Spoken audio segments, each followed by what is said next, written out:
Olá, prezados e prezadas alunos e alunas aqui da Faculdade de Direito da Legale. Sejam bem-vindos.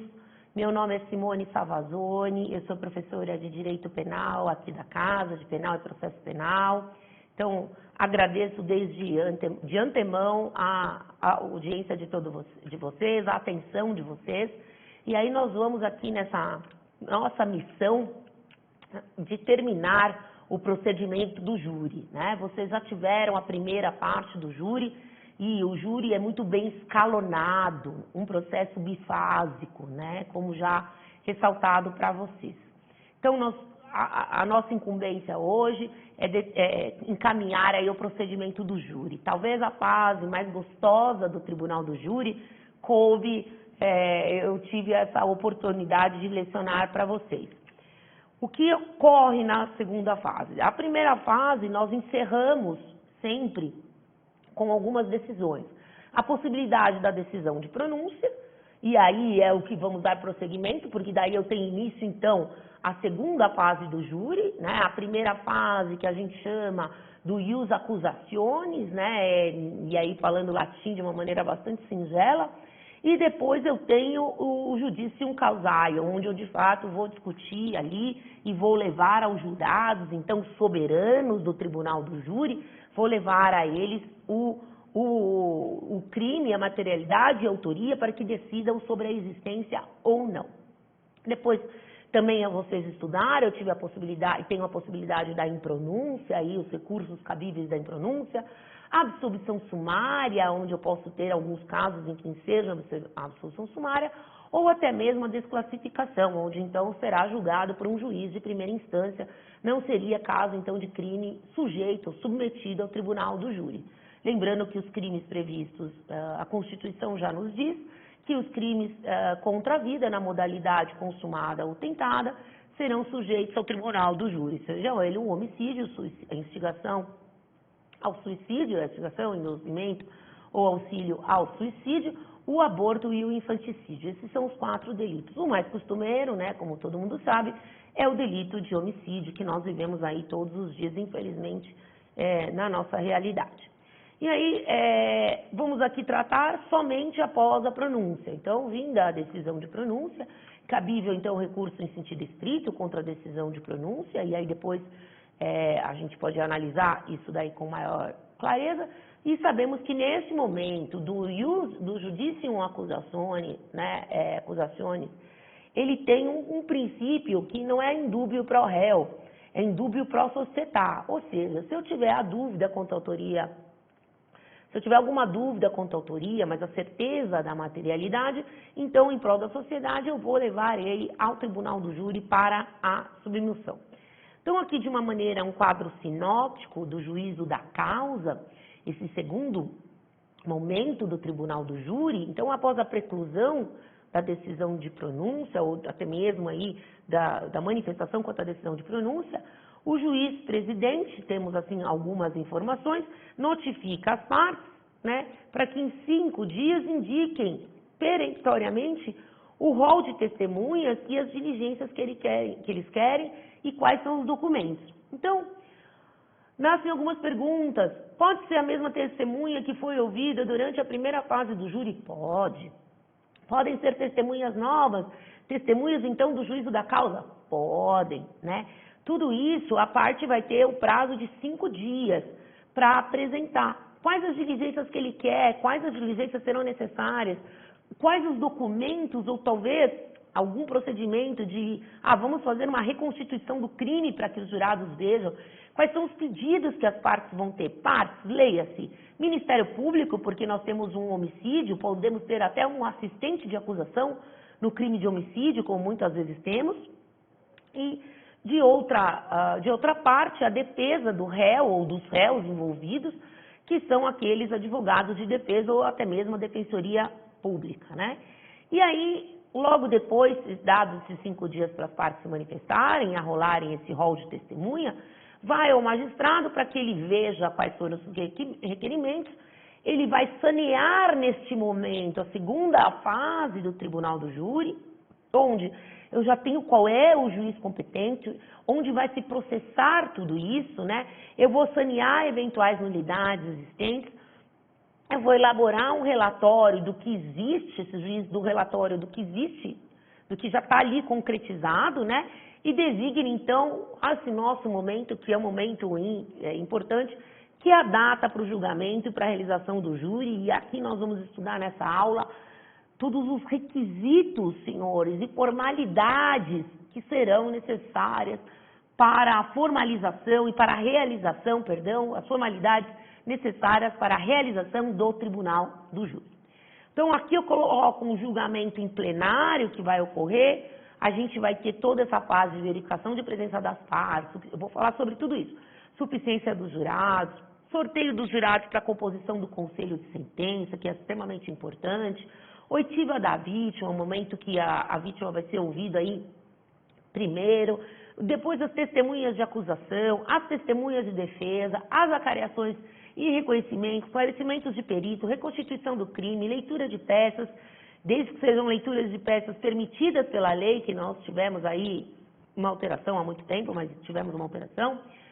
Por último, o interrogatório do acusado, que hoje é ouvido, né, por último, digo hoje, não há muito tempo, mas houve uma mudança, é ouvido por último, o interrogatório, a sustentação oral do Ministério Público e também do assistente de acusação, se houver, a sustentação oral da defesa, que também pode ter mais de um defensor e a gente vai falar, a réplica, se o Ministério Público quiser, a tréplica, se houver réplica, né? Depois, a reinquirição de alguma testemunha, caso o juiz entenda necessário, ou sejam diligências especiais.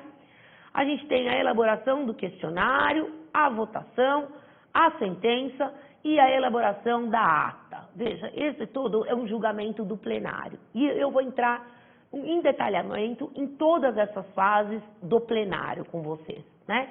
Então, aqui eu já entro para tratar no caso de testemunha e de ausência, né? De testemunha não, de ausência na sessão de julgamento.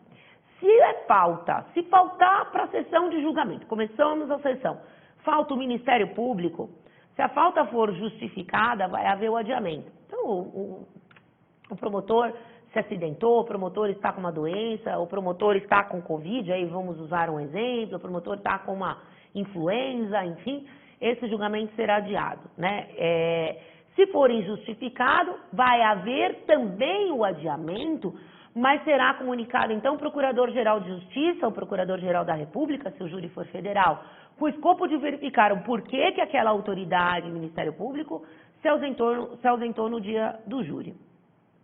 Do defensor, se for justificada a sua ausência, haverá o adiamento. Se for injustificada, também haverá o adiamento, porque no júri rege o princípio da plenitude de defesa, né?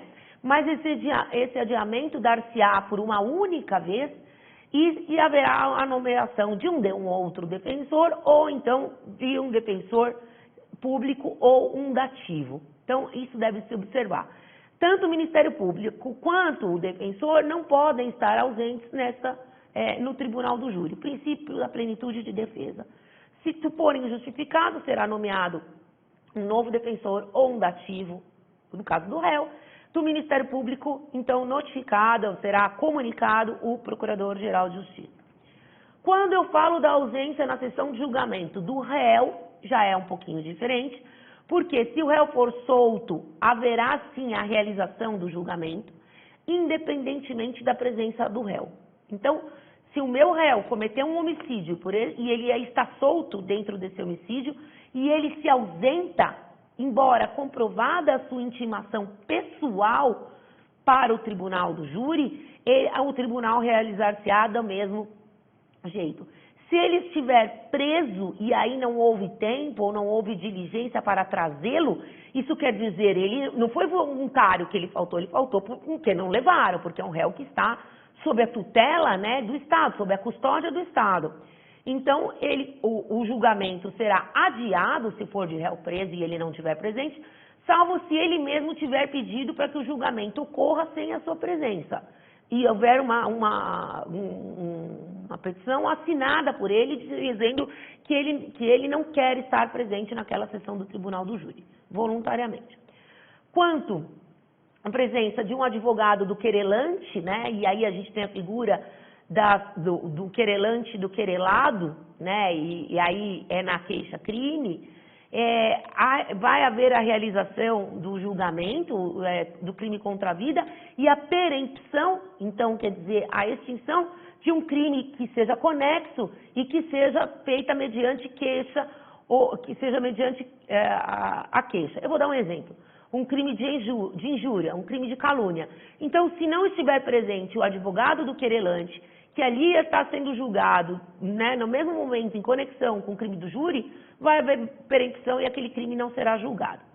No caso do assistente de acusação, se ele estiver ausente, ou até se ele estiver ausente, justificado ou injustificadamente, tanto faz, porque a sessão realizar-se-á do mesmo jeito. Não vai haver adiamento por ausência do assistente de acusação, que normalmente são advogados nomeados pelos réus, advogados nomeados pelas vítimas ou família de vítimas de um crime de homicídio, que querem que aquele advogado de confiança, advogado da família, acompanhe conjuntamente com o Ministério Público todas as diligências, inclusive manifestando-se perante o tribunal do júri aí na tentativa de acusação ou de incriminação do réu ali sujeito a julgamento, né?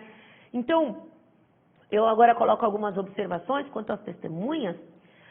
A ausência de testemunha não enseja, e aí é bastante criterioso a jurisprudência, não enseja o adiamento do julgamento, salvo se ela tiver sido arrolada tempestivamente, que é naquele prazo de 5 dias que eu falei para vocês, em caráter de imprescindibilidade, com a indicação da parte interessada do local onde pode ser encontrada. Ou seja, no tribunal do júri, eu tenho que indicar a testemunha, e dou a dica para vocês, arrolar sempre com um caráter de imprescindibilidade, ou seja, essa testemunha é importantíssima para o deslinde do feito, eu não consigo ter o deslinde se eu não tiver essa testemunha, né? E aí, nesse caso, se essa testemunha, tendo local, tendo sido procurada e tendo sido arrolada com caráter de imprescindibilidade e ela estiver ausente, o juiz deve suspender a sessão e aí tentar conduzir coercitivamente essa testemunha. Porque a testemunha no tribunal do júri, ela tem o dever de comparecer. Então, o juiz vai pedir para que a autoridade policial ali presente, então, se conduza naquele endereço, se dirija naquele endereço e tente achar aquela testemunha que já foi, de repente, muitas vezes intimada e não compareceu. Agora, se chega ao local indicado por aquele quem arrolou, pode ser pela acusação do Ministério Público, pode ser pela defesa. Se chega lá e ela não está naquele local, já foi feita essa realização de diligência imediata, aí o juiz vai realizar o plenário, né, a sessão do tribunal do júri, com a presença, sem a sua presença. Ou seja, ele suspende até que a autoridade vá ao endereço indicado e, se aquela circunstância for declarada pelo oficial de justiça de que não foi encontrada, a sessão será realizada, né? O ônus de indicar onde a testemunha deve ser encontrada é sempre da parte que arrola. Ela tem que saber onde é aquela testemunha. Ela pode depois até mudar o endereço, porque ela soube que a testemunha mudou de endereço. Mas ela é obrigada a indicar, né? Aí, veja, o tribunal do júri é extremamente complexo, feito de várias fases, pequenas fases, embora tudo no mesmo dia do plenário, mas pequenas fases. A pergunta que vem: é possível substituir uma testemunha no tribunal do júri? Ou seja, não veio Maria, pode vir João, né? Eu posso substituir João ou o juiz certifica: Maria não existe, Maria não foi encontrada. Aí diz o Ministério Público: ok, então cita João. Mas eu arrolei Maria lá naquele momento dos 5 dias em que me foi intimado. Então, pelo princípio, mais uma vez, da plenitude de defesa no tribunal do júri, diz aqui o acórdão, e aí é sempre pacífico, não pode a autoridade judicial negar a substituição de testemunha requerida de forma adequada, fazendo uma valoração pessoal a respeito do seu depoimento, como dizendo: essa testemunha não vale para nada. O interesse na oitiva é exclusivo da parte que arrola, seja a defesa ou seja a acusação, não podendo o julgador, sob pena de pré-julgamento, decidir a importância de uma testemunha, dizendo: essa é só de antecedentes, então não vou deferir a substituição. Não, eu não tenho que saber a que caráter ela foi arrolada. Plenitude de defesa, eu sou juiz do júri, eu sou um juiz em prol da sociedade. Eu tenho que ouvir aquela testemunha. Se ela foi arrolada formalmente e da maneira certa, ela deve ser ouvida, né? E eu vou deixando por aqui. No nosso próximo eu vou falar sobre as testemunhas que moram fora do juízo, né? Fora do lugar onde se realizará o tribunal do júri, ou, por exemplo, quando elas se mudam, ok? Agradeço pela atenção de vocês. Nos vemos no próximo módulo.